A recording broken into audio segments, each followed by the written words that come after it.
For many fans, it felt like the band simply vanished after dominating the early 2000s metal scene. Known for their intense musicianship, complex rhythms, and unforgettable face paint, Mudvayne rose to prominence during the height of the nu metal movement. Their 2000 debut album L.D.50 was a critical and commercial success, praised for its technical precision and raw emotional power. Follow-up releases like The End of All Things to Come and Lost and Found solidified their place among the era's most distinctive heavy bands.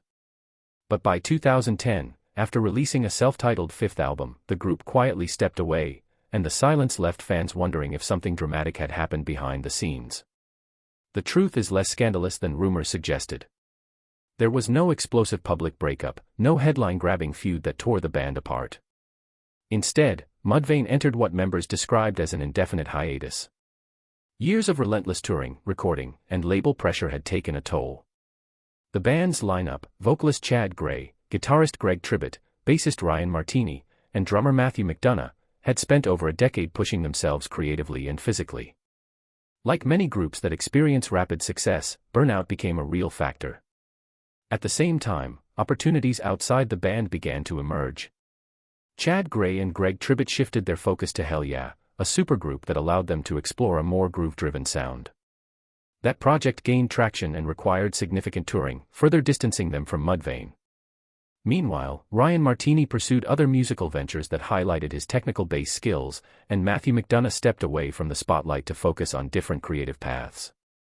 As the years passed without new Mudvayne material, many assumed the hiatus was permanent. Throughout the 2010s, interviews with band members were often vague about a possible reunion.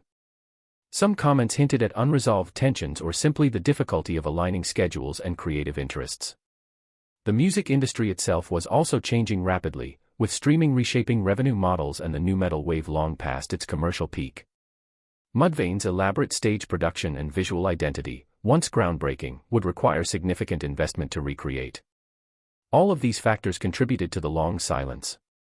Then, in 2021, something unexpected happened.